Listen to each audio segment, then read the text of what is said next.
നമ്മൾ ഇന്ന് ഒരു പ്രീവിയസ് ക്വസ്റ്റ്യൻ്റെ ഡിസ്കഷനുമായിട്ടാണ് വന്നിട്ടുള്ളത്. അപ്പം എല്ലാവർക്കും വീഡിയോ ഇഷ്ടപ്പെടുവാണെങ്കിൽ ഒന്ന് ലൈക്ക് ചെയ്യുക, ഒന്ന് സബ്സ്ക്രൈബ് ചെയ്യുക, ഒന്ന് സപ്പോർട്ട് ചെയ്യുക. അപ്പോൾ ഒന്നാമത്തെ ക്വസ്റ്റ്യൻ ഇങ്ങനെയാണ്: ഒരു സമാന്തര ശ്രേണിയുടെ 12ാം പദത്തിൻ്റെയും 22ാം പദത്തിൻ്റെയും തുക 100 ആയാൽ ഈ ശ്രേണിയുടെ ആദ്യത്തെ 33 പദങ്ങളുടെ തുക എത്ര? അപ്പോൾ ഒരു സമാന്തര ശ്രേണിയിലെ 12ാം പദത്തിൻ്റെയും 22ാം പദത്തിൻ്റെയും തുക തന്നിട്ടുണ്ട്. അതെത്രയാണ്? 100. നമുക്ക് കണ്ടുപിടിക്കേണ്ടത് എന്താണ്? ആദ്യത്തെ 33 പദങ്ങളുടെ തുകയാണ് കണ്ടുപിടിക്കേണ്ടത്. നമുക്കറിയാം, ഒരു സമാന്തര ശ്രേണിയിലെ 12ാം പദം എന്ന് പറയുന്നത് നമ്മൾ എങ്ങനെയാണ് പറയുന്നത്? 12ാം പദത്തിനെ സൂചിപ്പിക്കാൻ നമ്മൾ എന്ത് യൂസ് ചെയ്യും? A+11D എന്ന് പറയും. 12ാം പദം എന്ന് പറയുന്നത് എന്താണ്? A+11D ആണ്. 21ാം പദം എന്ന് പറയുന്നതോ A+21Dയുമാണ്. ഓക്കെ ആണല്ലോ. അപ്പോൾ 12ാം പദമാണ് കണ്ടുപിടിക്കാൻ A+11D. അതേപോലെ 22ാം പദം കണ്ടുപിടിക്കാൻ A+21Dയും ചെയ്യും. നമ്മളോട് പറഞ്ഞേക്കുന്നത് എന്താ? ഇതിൻ്റെ തുക എന്ന് പറയുന്നത് എത്രയാണ്? 100 ആണ്. ഓക്കെ ആണല്ലോ. അപ്പം ഇവിടെ A ഉണ്ട്, ഇവിടെ A ഉണ്ട്. അപ്പം 2A + 11ഉം 21ഉം എത്ര കിട്ടും? 32D. എത്രയെന്ന് കിട്ടി? 100 കിട്ടി. അപ്പോൾ ഇതിവിടെ കിടക്കട്ടെ. നമുക്കറിയാം, ഒരു സമാന്തര ശ്രേണിയുടെ തുക കണ്ടുപിടിക്കാൻ നമുക്കറിയാം. നമുക്ക് കണ്ടുപിടിക്കേണ്ടതും അതാണ്. 33 പദങ്ങളുടെ തുകയാണ് കണ്ടുപിടിക്കേണ്ടത്. അപ്പം നമുക്ക് എന്ത് കണ്ടുപിടിക്കണം? തുക കണ്ടുപിടിക്കണം. അതിനുള്ള ഇക്വേഷനാണ് Sn = n/2 × 2a + n - 1 × d ആണല്ലോ. അപ്പം നമുക്കിവിടെ കണ്ടുപിടിക്കേണ്ടത് 33ാമത്തതായതുകൊണ്ട് S33 എത്രയാണ്? എൻ്റെ സ്ഥാനത്ത് എന്ത് വരും? 33 വരും. അപ്പം 33/2 × 2 × a പ്ലസ് ഇവിടെ എന്നിന് പകരം എന്താ വരണം? 33 വരണം. അപ്പോൾ 33 - 1 എത്ര കിട്ടും? 32D എന്ന് കിട്ടും. ഓക്കെ ആണല്ലോ. ഇനി എന്ത് ചെയ്യുക? 33/2 ഇതെവിടെയെങ്കിലും കണ്ടോ നിങ്ങൾ? താണ്ടെ നമ്മളിവിടെ എഴുതിയിട്ടേക്കുന്നത് അല്ലേ? 2a + 32D എത്രയാണ്? 100 ആണ്. അപ്പം ഇതിന് പകരം നമ്മൾ എന്തെന്ന് കൊടുത്തു? 100 എന്ന് കൊടുത്തു. അപ്പോൾ ×100. ഇതിനെ നമുക്ക് ചെറുതാക്കാം. 2 × 50 ആണ് 100. അപ്പോൾ ഇത് 50 എന്നായി. = 33 × 50 കണ്ടുപിടിക്കണം. അപ്പം 50 × 33 ചെയ്യണം. 0 15 0 15 0 5 6 1. അപ്പം നമുക്ക് ആൻസർ എത്ര കിട്ടി? 1650 എന്ന് ആൻസർ കിട്ടി. മനസ്സിലായോ? അപ്പം 33 ആദ്യത്തെ 33 പദങ്ങളുടെ തുക എത്രയാണ്? 1650 ആണ്. അപ്പോൾ നമ്മുടെ അടുത്ത ചോദ്യം ഇങ്ങനെയാണ്: 15 നോട്ട് ബുക്കുകൾ 330 രൂപയ്ക്ക് വാങ്ങിയാൽ 418 രൂപയ്ക്ക് എത്ര നോട്ട് ബുക്കുകൾ വാങ്ങാം? അപ്പം 15 നോട്ട് ബുക്കുകൾ 330 രൂപയ്ക്ക് വാങ്ങി. അപ്പം 418 രൂപയ്ക്ക് എത്ര ബുക്കുകൾ വാങ്ങാൻ പറ്റുമെന്നാണ് നമുക്ക് കണ്ടുപിടിക്കേണ്ടത്. അപ്പോൾ 15 ബുക്കുകൾ എത്ര രൂപയ്ക്കാണ് വാങ്ങിയത്? 330 രൂപയ്ക്ക് വാങ്ങി. ഇതെന്താണ്? ബുക്കുകളുടെ എണ്ണം, ഇത് പൈസ. ഓക്കെ ആണല്ലോ. ഇനി എന്തോ പറഞ്ഞിട്ടുണ്ട്, 418 രൂപയ്ക്ക് എത്ര നോട്ട് ബുക്കുകൾ വാങ്ങാൻ പറ്റുമെന്നാണ് കണ്ടുപിടിക്കേണ്ടത്. അപ്പം 418 രൂപ.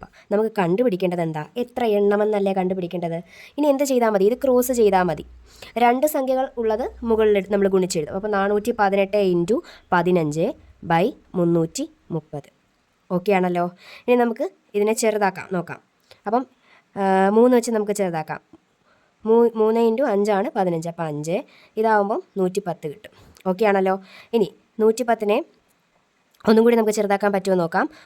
5 × 22 ആണ് 110. അപ്പം 22 എന്നും കിട്ടി. ഇനി നമുക്ക് എന്ത് ചെയ്താൽ മതി? ഈ 418നെ എന്തുകൊണ്ട് ഡിവൈഡ് ചെയ്യണം? 22 കൊണ്ട് ഡിവൈഡ് ചെയ്യണം. അപ്പം 1 22, ബാലൻസ് എത്ര വരും? 19. ഈ 8ഉം കൂടെ നമുക്ക് താത്തിറക്കാം. അപ്പം 22 × 9 ആണ് എത്ര എന്ന് പറയുന്നത്? 198 എന്ന് പറയുന്നത്. അപ്പോൾ നമ്മുടെ ആൻസർ എത്രയാണ്? 19 ആണ് ആൻസർ. അപ്പോൾ എത്ര ബുക്കുകൾ വാങ്ങിക്കാം? 418 രൂപയ്ക്ക് 19 ബുക്കുകളാണ് വാങ്ങിക്കാൻ പറ്റുന്നത്. ഇതാണ് 6000 രൂപ 10% പലിശയ്ക്ക് 3 വർഷത്തേക്ക് നിക്ഷേപിച്ചാൽ കിട്ടുന്ന കൂട്ടുപലിശയുടെയും സാധാരണ പലിശയുടെയും വ്യത്യാസം എത്ര?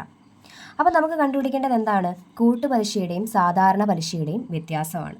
നമുക്കറിയാം, 3 വർഷത്തേക്ക് കൂട്ടുപലിശ കാണാൻ നമ്മളൊരു മെത്തേഡ് ഇതിന് മുമ്പ് ഒരു വീഡിയോയിൽ ചെയ്തിട്ടുണ്ട്. എന്തുമായിരുന്നു? പാസ്കൽസ് ട്രയാങ്കിൾ വെച്ചിട്ട് ചെയ്യാൻ. ഓക്കെ ആണ്. 3 വർഷത്തെ പാസ്കൽ ട്രയാങ്കിൾ അതിലെ സംഖ്യകൾ ഏതൊക്കെയായിരുന്നു? 1 3 3 1 ആണല്ലോ. 2 വർഷത്തെ ആയിരുന്നപ്പോൾ എന്തായിരുന്നു? 1 2 1 ആയിരുന്നു. നമ്മൾ 3 വർഷത്തെ കാണാൻ വേണ്ടിയിട്ട് ഉപയോഗിക്കുന്നത് 1 3 3 1. ഇവിടെ പറഞ്ഞത് 6000 രൂപ 10% പലിശയ്ക്കെന്ന. അപ്പം നമ്മുടെ എമൗണ്ട് എത്രയാണ്? 6000 രൂപയാണ്. ആദ്യം നമ്മൾ 6000ൻ്റെ 10% കാണണം. 6000ൻ്റെ 10% എന്ന് പറയുമ്പോൾ എത്ര കിട്ടും?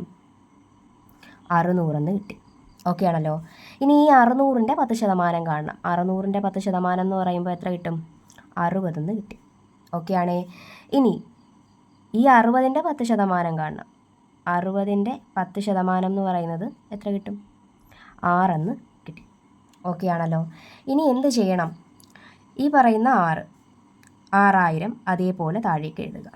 ഇനി ഈ 3 × 600 3 × 600 എന്ന് പറയുമ്പോൾ എത്ര കിട്ടും? 1800 എന്ന് കിട്ടി. അതേപോലെ ഈ 3 × 60 എത്ര കിട്ടും? 180. ഈ 1 × 6 6. ഓക്കെ ആണല്ലോ. നമുക്കറിയാം കൂട്ടുപലിശ കാണണമെങ്കിൽ എന്ത് ചെയ്താൽ മതി? ഇതെല്ലാം കൂടെ ആഡ് ചെയ്ത് കഴിഞ്ഞാൽ നമുക്ക് എന്ത് കിട്ടും? കൂട്ടുപലിശ കിട്ടും. പക്ഷേ നമുക്കിവിടെ വേണ്ടുന്നത് എന്താണ്?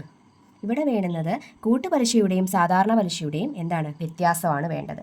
അപ്പം കൂട്ടുപലിശയുടെയും സാധാരണ പലിശയുടെയും വ്യത്യാസം കണ്ടുപിടിക്കാനായിട്ട് നമ്മൾ ഒരു കാര്യം മാത്രം ചെയ്താൽ മതി. എന്താണെന്നറിയാമോ? ഈ അവസാനത്തെ 2 സംഖ്യകൾ കണ്ടോ? ഈ അവസാനത്തെ 2 സംഖ്യകളും കൂടി ആഡ് ചെയ്ത് ആൻസർ എഴുതി വെച്ച് കഴിഞ്ഞാൽ നമുക്ക് എന്ത് കിട്ടും? ഈ സാധാരണ പലിശയും പലിശയും തമ്മിലുള്ള വ്യത്യാസം കിട്ടും. അപ്പോൾ എത്രയാണ് ഇവിടുത്തെ വ്യത്യാസം എന്ന് പറയുന്നത്? 186 ആണ്. ഓക്കെ ആണോ? നമ്മുടെ ആൻസർ എത്ര കിട്ടി? 186 കിട്ടി. അപ്പോൾ ഇതൊരു സിമ്പിൾ മെത്തേഡിൽ നമ്മൾ ചെയ്തു. ഇനി ഇതല്ല, നിങ്ങൾക്ക് ഇത്രയൊന്നും ചെയ്യാൻ വയ്യെങ്കിൽ ഈ ഒരു ഇക്വേഷൻ പഠിച്ചു വെച്ചാലും നമുക്ക് എന്ത് ചെയ്യാം? ഈ കണക്കിന് ആൻസർ കണ്ടുപിടിക്കാൻ പറ്റും.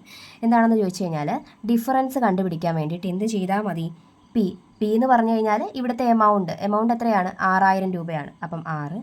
അതേപോലെ ഇൻറ്റു R/100, പിന്നെ ഒരു R/100 ഇൻറ്റു 300 പ്ലസ് R/100. ഈ ഒരു ഇക്വേഷൻ വെച്ചിട്ട് നമുക്ക് എന്ത് കണ്ടുപിടിക്കാൻ പറ്റും?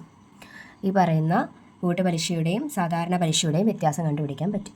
ഇത്രയൊന്നും ചെയ്യേണ്ട ആവശ്യമില്ല. നമുക്ക് പെട്ടെന്ന് തന്നെ എന്ത് ചെയ്യാം? ഇത് ഉപയോഗിച്ചിട്ട് ഇതിൻ്റെ ആൻസർ പെട്ടെന്ന് കിട്ടും. അവസാനത്തെ 2 സംഖ്യകളാണ് എടുക്കേണ്ടത്. അതായത് ഈ 3ൻ്റെ സ്ഥാനത്തെ 1ൻ്റെ സ്ഥാനത്തെ സംഖ്യകൾ തമ്മിൽ ആഡ് ചെയ്ത് എഴുതി കഴിഞ്ഞാൽ നമുക്ക് എന്ത് കിട്ടും? സാധാരണ പലിശയും കൂട്ടുപലിശയും തമ്മിലുള്ള വ്യത്യാസം കിട്ടും. ഓക്കെ ആണേ. ഇനി ഈ ഇക്വേഷനിൽ ഇട്ട് കൊടുക്കാനാണെങ്കിൽ അറിയാലോ എന്താണ് ഇവിടുത്തെ റേറ്റ് ഓഫ് ഇൻട്രസ്റ്റ് അല്ലെങ്കിൽ പലിശ 10%.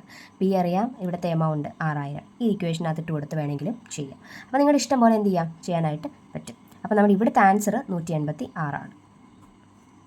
അപ്പോൾ നമ്മുടെ അടുത്ത ചോദ്യം ഇങ്ങനെയാണ്: 27x ഡിവൈഡഡ് ബൈ 3/2 = 3/7 ആയാൽ എക്സിൻ്റെ വില എത്രയാണ്? അപ്പോൾ ചോദ്യം ഇങ്ങനെയാണ്: 27x ഡിവൈഡഡ് ബൈ 3/2 = 3/7 ആയാൽ എക്സിൻ്റെ വിലയാണ് നമുക്ക് കണ്ടുപിടിക്കേണ്ടത്. ഓക്കെ ആണല്ലോ. നമുക്കിതിനെ എങ്ങനെ എഴുതാം? 27x by 3/2 = 3/7. ഈ 3 ഇവിടെ ഡിവൈഡ് ചെയ്തേക്കുവാണ്. നമുക്ക് എന്ത് ചെയ്യാം? ഈക്വൽ ടുവിന് അപ്പുറത്തേക്ക് കൊണ്ടുപോകാം. അപ്പോൾ എന്താവും? മൾട്ടിപ്ലിക്കേഷൻ ആവും. ആണല്ലോ. അപ്പം 27x = 3/7 × 3/2. ഇതിപ്പോൾ ഏത് ഫോമിൽ കിടക്കുകയാണ്? a⁻m × a⁻n ഫോമിൽ കിടക്കുകയല്ലേ? നമുക്കറിയാം a⁻m × a⁻n എന്ന് പറഞ്ഞാൽ a⁻m+n ആണ്. ഓക്കെ ആണല്ലോ. അങ്ങനെയാണെങ്കിൽ ഇവിടെ എനിക്ക് എന്ത് എഴുതാം? 3/7 + 2 = 3/9 എന്നെഴുതിക്കൂടെ? ഓക്കെ ആണല്ലോ. ഇനി നിങ്ങളൊന്ന് ചിന്തിച്ചേ, 27 എന്ന് പറയുന്നത് ഏതിൻ്റെ ക്യൂബാണ്? 3ൻ്റെ ക്യൂബാണ് അല്ലേ? അപ്പോൾ നമുക്ക് ഇവിടെ ഇതിനെ എങ്ങനെ എഴുതാം?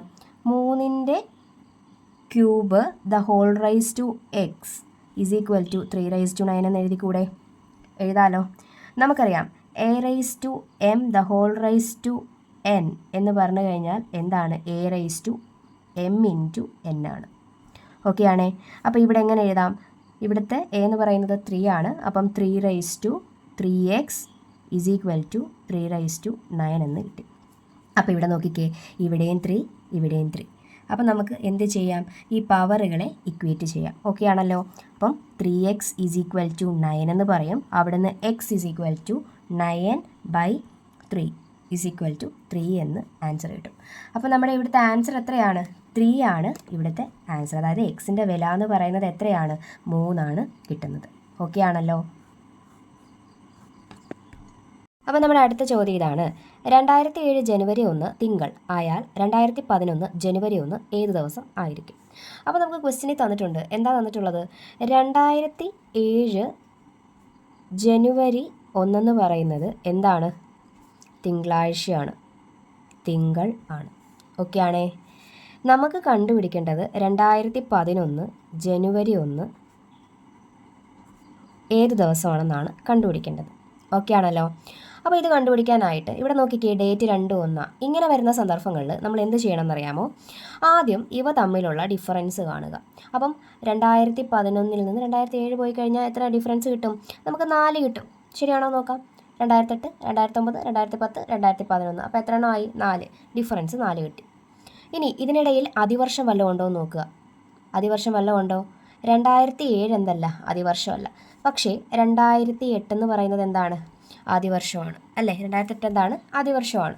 അപ്പോൾ എന്താണ് ആദിവർഷം എന്ന് പറഞ്ഞു കഴിഞ്ഞാൽ, ഇവിടെ കൊടുത്തിരിക്കുന്ന വർഷത്തെ 4 കൊണ്ടും നൂറ്റാണ്ടുകളെ 400 കൊണ്ടും പൂർണ്ണമായിട്ട് ഹരിക്കാൻ സാധിക്കുമെങ്കിൽ അത്തരം വർഷങ്ങളെയാണ് നമ്മൾ എന്തെന്ന് പറയുന്നത്? അതിവർഷങ്ങളെന്ന് പറയുന്നത്. അപ്പം ഇതിനെ എനിക്ക് 4 കൊണ്ട് ഹരിക്കാൻ പറ്റും. അതുകൊണ്ട് തന്നെ ഇതെന്താണ്? ഇതൊരു അതിവർഷമാണ്. അപ്പോൾ 2008 ഒരു അതിവർഷമാണ്. അപ്പോൾ ഒരു അതിവർഷം കിട്ടി. 2009 അതിവർഷമാണോ? അല്ല. 10 അതിവർഷമാണോ? അല്ല. 2011 അതിവർഷമല്ല. അപ്പം ഇതിനിടയിൽ എത്ര അതിവർഷമുണ്ട്? ഒരു അതിവർഷമാണ് ഉള്ളത്. അപ്പോൾ ആ 1 ഇതിൻ്റെ കൂടെ കൂട്ടുക. അപ്പോൾ 4ൻ്റെ കൂടെ ഒരു അതിവർഷം കൂടി കൂട്ടി. അപ്പോൾ എത്ര കിട്ടി നമുക്ക്? 5 എന്ന് കിട്ടി. ഓക്കെ ആണല്ലോ. ഇനി എന്ത് ചെയ്താൽ മതി? ഈ തിങ്കളിൻ്റെ കൂടെ 5 ദിവസം കൂടെ കൂട്ടിയാൽ മതി. തിങ്കളിൻ്റെ കൂടെ എന്ത് ചെയ്താൽ മതി? 5 ദിവസം കൂടി കൂട്ടിയാൽ മതി. തിങ്കൾ, ചൊവ്വ, ബുധൻ, വ്യാഴം, വെള്ളി, ശനി. അപ്പോൾ നമ്മുടെ ആൻസർ എന്താണ്? ശനി. ഓക്കെ ആണല്ലോ. അപ്പോൾ ഈ ക്വസ്റ്റ്യൻ്റെ ആൻസർ 2011 ജാനുവരി 1 ഏത് ദിവസമായിരിക്കും? ശനിയാഴ്ച ആയിരിക്കും.